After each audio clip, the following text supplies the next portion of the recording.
શતાબ્દીનો શાનદાર શુભારંભ. મહિનાઓથી જે ઉત્સવના નગારા ગગડતા હતા તે શતાબ્દી મહોત્સવ હવે આવી પહોંચેલો. તેમાં સેવા માટે આવેલા સ્વયંસેવકોની ભવ્ય સભા તારીખ 2/2ના રોજ સ્વામીશ્રીના અધ્યક્ષ પદે યોજાયેલી, જેમાં સ્વામીશ્રીએ સ્વયંસેવકોને શિસ્ત, નમ્રતા અને વિવેકપૂર્વક સેવા કરવાનો આદેશ આપ્યો હતો. તારીખ 3/2ના રોજ યોગીજી મહારાજ પણ આ પ્રસંગે પધાર્યા અને ઉત્સવમાં પ્રાણનો સંચાર થઈ ગયો. અટલાદરાના પાદરે સ્વામીશ્રી તથા આગેવાન હરિભક્તોએ તેઓનું ભવ્ય સ્વાગત કર્યું. આ સમયો બહુ મોટો થશે. જે કોઈ નહીં આવે તેને બહુ ખોટ આવશે. આ મહોત્સવમાં જે સેવા લખાવશે તેને ખૂટશે નહીં. 100 જન્મે આવી સેવા મળે નહીં જેવા ઉદ્ગારો દ્વારા યોગીજી મહારાજે આ ઉત્સવનો મહિમા સમગ્ર સત્સંગમાં ગુંજાવ્યો હતો. તેથી હરિભક્તોના અગણિત સમૂહો અટલાદરા તરફ ધસમસતા પ્રવાહની જેમ આવ્યે જ જતા હતા. વડોદરાથી અટલાદરા સુધીનો 5 માઇલનો માર્ગ માનવ મેદનીથી ભરચક જ રહેતો. રસ્તાની બંને બાજુ સ્પેશિયલ બસોની જાણે હારમાળા ખડકાઈ ગયેલી.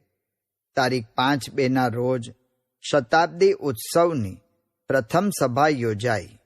ત્યારબાદ અક્ષરવાટિકાના પ્રવેશદ્વાર પાસે આવીને સ્વામીશ્રી અને નંદાજીએ પ્રદર્શનનું ઉદ્ઘાટન કર્યું.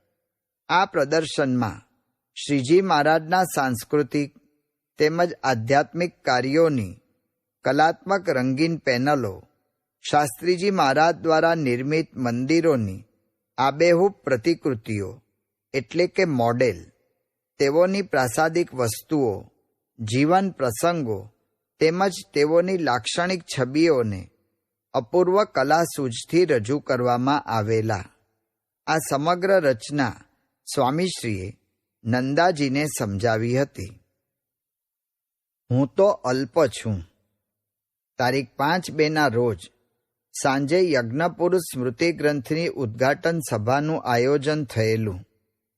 શાસ્ત્રીજી મહારાજના અનેકવિધિ પાસાઓને બહુરંગી છબીઓ, અભ્યસનીય લેખો, સુરેખ ચિત્રો વગેરે દ્વારા સમાવતો આ ગ્રંથ શાસ્ત્રીજી મહારાજના શતાબ્દી મહોત્સવના ઉત્તમ નજરાણા સમાન હતો. તેની ઉદ્ઘાટન સભામાં સ્મારક ગ્રંથ સમિતિ વતી સ્વામીશ્રીએ જણાવ્યું હતું કે શાસ્ત્રીજી મહારાજે આ પૃથ્વી ઉપર આવી અદ્ભુત કાર્ય કર્યું છે. તેમની સ્મૃતિ રહે તે માટે અદ્ભુત ગ્રંથ ઈશ્વરચરણ સ્વામી તથા બીજા સંતોએ મળીને તૈયાર કર્યો છે. આ ગ્રંથનું ઉદ્ઘાટન સ્વામીના હાથે થશે. હું તો અલ્પ છું, તે મોટા છે. આ પ્રસંગે શાસ્ત્રીજી મહારાજ દિવ્ય રીતે હાજર છે. તેઓની શતાબ્દી ઉજવવાની મળી છે તે આપણું અહોભાગ્ય છે. મહોત્સવના મવડીના મુખે હું તો અલ્પ છું શબ્દો સાંભળી સૌ ચકિત થઈ ગયા. સન્માનોની વણઝાર સ્વામીશ્રીના શિરે ખડકાતી હોવા છતાં તેઓની નમ્રતા છેવટ સુધી અણનમ જ રહેલી. દયાળુ જ માં તું. તારીખ 5/2ના રોજ રાત્રે 8:30 વાગ્યે યુવક સંમેલન યોજાયેલું. તેમાં નામાંકિત શ્રેષ્ઠીઓ તથા અગ્રણી સત્સંગીઓએ યુવાનોને સંબોધેલા. રાત્રે લગભગ 11 વાગ્યે આ સભા પૂર્ણ થઈ. સભા મંડપમાંથી સૌ વિખરાયા. ત્યારબાદ આવતીકાલના મુખ્ય દિવસની તૈયારીઓને સ્વામીશ્રીએ આખરી ઓપ આપ્યો. અન્ય સેવા વિભાગોમાં પણ મુલાકાતો લઈને રાત્રે લગભગ 2 વાગ્યે તેઓ સૂવા માટે પધાર્યા. સ્વામીશ્રીને આરામમાં ગયાને થોડીક જ વાર થઈ હશે ત્યાં તો પીપળગના એક ભક્ત આવ્યા અને સ્વામીશ્રી જ્યાં સૂતા હતા તે ઓરડાનું જ બારણું ખટખટાવા લાગ્યા. આ ખખડાટથી ત્યાં જ સૂતેલા સેવક ધર્મજીવન સ્વામી જાગી ગયા અને સ્વામીશ્રીની ઊંઘમાં વિક્ષેપ ન પડે તે માટે પેલા હરિભક્તને થોડે દૂર લઈ જઈને પૂછપરછ કરવા લાગ્યા. ત્યારે તે ભક્ત તો ઉભરો કાઢવા લાગ્યા કે અહીં કોઈ ધ્યાન રાખતું નથી, ઉતારો મળ્યો નથી ને ગાદલા ગોદડાની વ્યવસ્થા નથી. તેઓ એવા સમય આવેલા કે તેઓ જે રીતની વ્યવસ્થા માંગી રહેલા તે આપવી ખરેખર મુશ્કેલ થઈ પડે. તેથી સેવક તેઓને શાંતિથી સમજાવવા લાગ્યા. પણ એટલામાં તો સ્વામીશ્રી પોતાનું ગાદલું, રજાઈ અને ઓશીકું લઈને ત્યાં આવી પહોંચ્યા અને સેવકને કહ્યું, લ્યો આ, એ ભાઈને અહીં પાથરી આપો. સ્વામીશ્રીની આ વાત સાંભળી સેવક કંપી ગયા, કારણ કે સ્વામીશ્રીનું પાગરણ એ ભાઈને આપી દેવામાં આવે તો આ મધરાતે સ્વામીશ્રી માટે બીજું પાગરણ લાવવું ક્યાંથી? અને આ ઠંડીમાં સ્વામીશ્રીને કેવી રીતે પોઢાડવા? પરંતુ સ્વામીશ્રીએ પોતાની સુવિધા એ ભક્તને અપાવીએ પાર કરી. પોતે સેવકે લાવી આપેલી બીજી સાવ પાતળી રજાઈ પર ગાતરિયું ઓઢીને સૂઈ ગયા. પણ મધરાતે દીઠેલી સ્વામીશ્રીની આ ગુણગરિમાએ સેવકની ઊંઘ ઉડાડી દીધી. તેઓ સ્વામીશ્રીની સેવા ભાવના, ભક્ત વત્સલતા અને અહમ શૂન્યતાને તોલવાનું ત્રાજવું આખી રાત શોધતા રહ્યા, પણ તે ન મળ્યું, તે ન જ મળ્યું. એ રાતનું વાતાવરણ વારંવાર આ જ પ્રતિઘોષથી સ્વામીશ્રીને વધાવતું રહ્યું કે સુકામાં સુવાડે ભીને પોઢી પોતે, પીડા પામી પંડે તજે સુખ તોતે, મને દુખી દેખી દુખી કોણ થાતું, મહાહેત વાળી દયાળુ જ માતું, તથા આજ તારું હજી હેત એવું, જળે માછલીનું જડ્યું હેત જેવું, ગણી તે ગણ્યાથી નથી એ ગણાતું, મહાહેત વાળી દયાળુ જ માતું. શતાબ્દી અભિવંદના. તારીખ 6/2ની સવારે શતાબ્દી મહોત્સવની મુખ્ય સભા યોજાયેલી. આજે શાસ્ત્રીજી મહારાજના જન્મને 100 વર્ષ પૂર્ણ થઈ રહેલા. તે નિમિત્તે તેઓના ચરણોમાં પ્રણિપાત કરીને આશીર્વાદ લેવા માટે 1 લાખની ભક્તમેદની એકત્રિત થઈ હતી. સભા મંડપ ખીચોખીચ ભરાઈ ગયેલો. આ પ્રસંગે સ્વામીશ્રીએ સંબોધનમાં જણાવ્યું હતું કે પૂજ્ય શાસ્ત્રીજી મહારાજ મહાન વ્યક્તિ હતા. શાસ્ત્રીજી મહારાજે મહારાજની જેમ તદ્દન નીચલા થરના મનુષ્યોના સંપર્કમાં આવી શ્રીજી મહારાજનો સંદેશો આપી સુખી કર્યા. શાસ્ત્રીજી મહારાજે પથ્થર ખડક્યા તેમ નથી, પણ મનુષ્ય જીવનમાં આગળ વધી શકે, શાંતિનો અનુભવ કરી શકે તે માટે ચૈતન્ય મંદિરો પૂજ્ય શાસ્ત્રીજી મહારાજે ઊભા કર્યા છે. જેમ સ્કૂલ, કોલેજ કે હોસ્પિટલની જરૂરિયાત છે, તેમજ મંદિરોની પણ છે. મંદિરો દ્વારા અધ્યાત્મ વિદ્યાનો પ્રચાર થાય છે. તેનાથી મનુષ્યમાં મનુષ્યત્વ આવે છે. આ વાત લક્ષ્યમાં રાખી ઉપાસનાના સિદ્ધાંતો સદાને માટે પ્રચાર પામે એ દૃષ્ટિએ શાસ્ત્રીજી મહારાજે 5 ભવ્ય મંદિરો બાંધી અક્ષરને પુરુષોત્તમની મૂર્તિઓની પ્રતિષ્ઠા કરી. તેમણે અક્ષર પુરુષોત્તમનું, બ્રહ્મ પરબ્રહ્મનું, આત્મા પરમાત્માનું જે સનાતન તત્વોનો સિદ્ધાંત શાસ્ત્રમાં લખેલ છે તેનો પ્રચાર કર્યો. શાંતિ અને સુખ બધાને જોઈએ છે તે તેમણે આપ્યું છે. આવા ને આવા પ્રસંગો જિંદગીમાં ફરી થાય. આ ઉત્સવમાં ઘણી જ રીતે વ્યવસ્થા કરી છે, પણ ત્રુટિઓ હોય તો માફ કરજો. આંખોની પાપણો પર ઝૂલતી તસવીરો.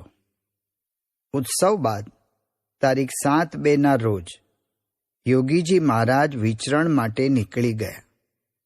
સ્વામીશ્રી ઉત્સવને સંકેલવાની સેવામાં વ્યસ્ત થયા. અર્થ અને પદાર્થ બંનેની જવાબદારી તેઓની હતી. તેથી એક તરફ સ્વામીશ્રી હિસાબ કિતાબનું ધ્યાન રાખતા, તો બીજી તરફ જ્યાં જ્યાંથી વસ્તુઓ લાવ્યા હોય તે તમામ તે જગ્યાએ પહોંચતી કરતા.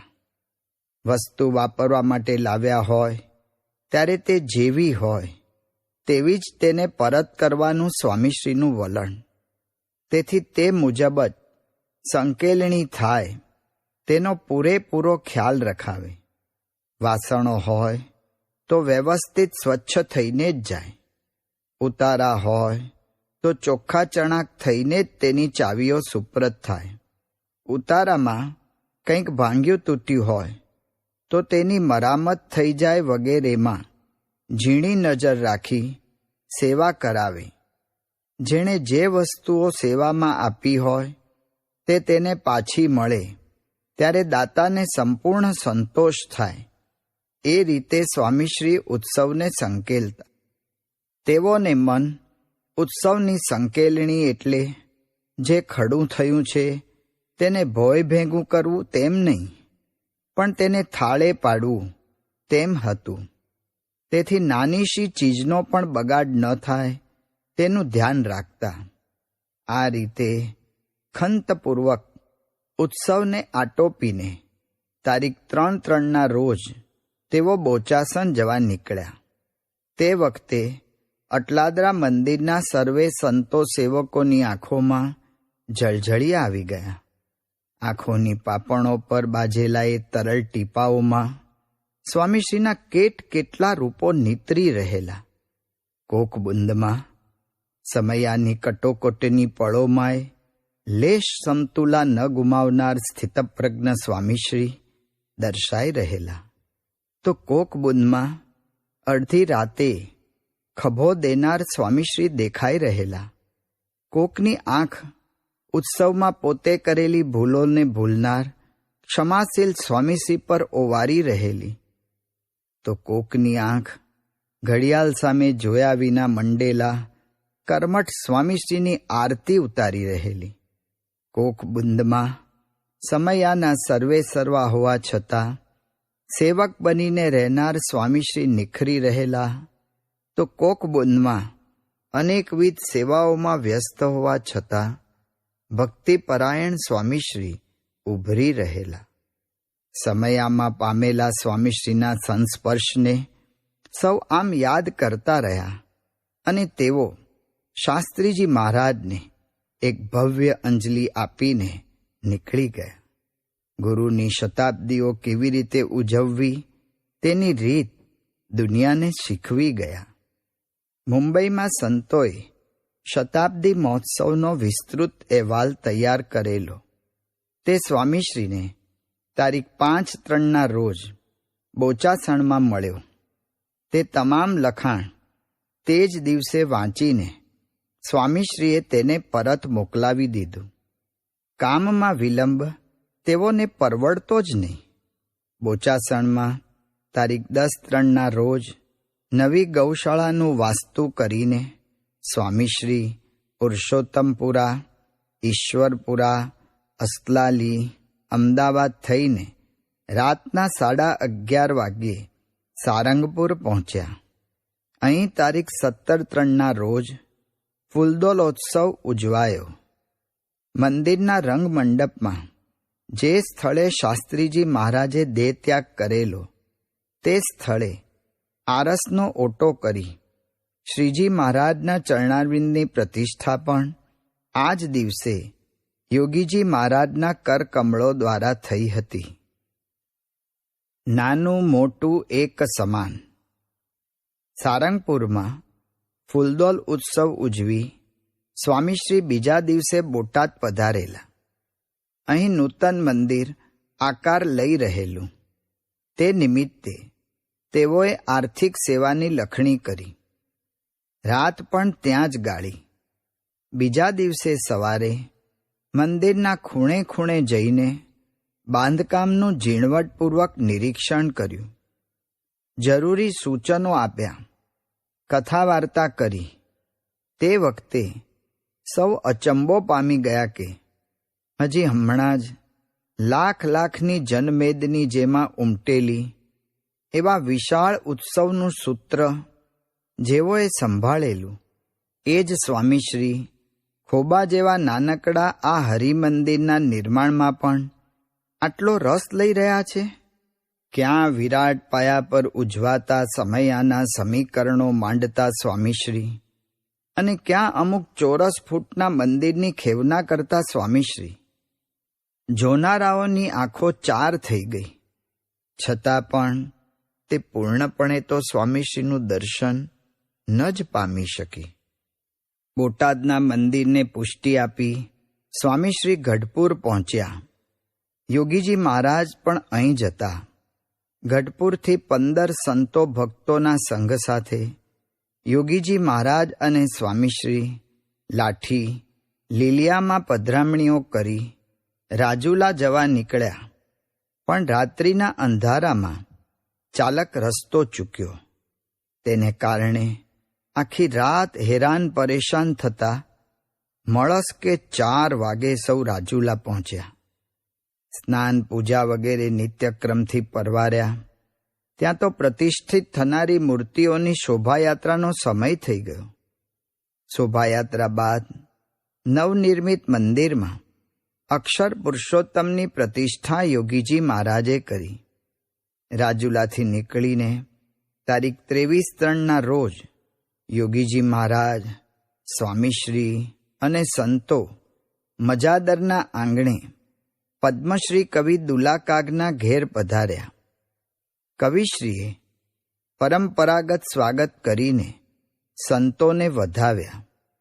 સૌએ ભોજન પણ અહીં જ લીધું.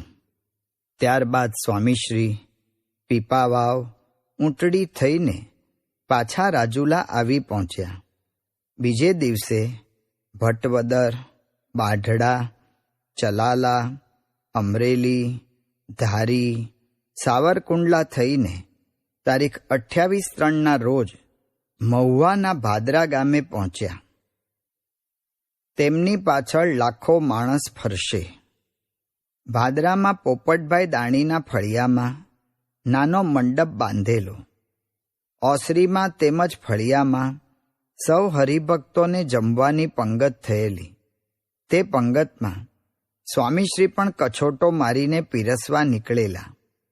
તે વખતે એક વિદ્વાન બ્રાહ્મણની નજર વાનગી પીરસી રહેલા તેઓ પર પડી. એકી ટશે તે સ્વામીશ્રીને નિરખી રહ્યા. થોડી વારે તેઓએ પોપટલાલને પાસે બોલાવ્યા અને સ્વામીશ્રી તરફ અંગુલી નિર્દેશ કરીને પૂછ્યું, આ પીરસે છે તે કોણ છે? પોપટલાલે સ્વામીશ્રીનો પરિચય આપ્યો. ત્યારે તે બ્રાહ્મણ બોલ્યો, આ પ્રમુખ સ્વામીની પાછળ પણ યોગીજી મહારાજની જેમ લાખો માણસ ફરશે. મારી જ્યોતિષશાસ્ત્રમાં અલ્પમતી છે, પરંતુ આ સંતની આકૃતિ નિરખીને જે રીતે મેં લક્ષણો તપાસ્યા છે તે જોતા ભવિષ્યમાં આપણે ઈશ્વર કૃપાથી મળીએ તો હું યાદ આપીશ, નહીતર તમે મારી વાતને યાદ રાખજો. પોપટલાલ તો આ ભવિષ્યવાણી સાંભળી ચકિત રહી ગયા. આગળ જતા તેઓએ એ ભૂદેવની ભાષા અક્ષરશઃ સત્ય થતી જોઈ. તમ દ્વારા સ્વામી અલૌકિક કામ કરશે.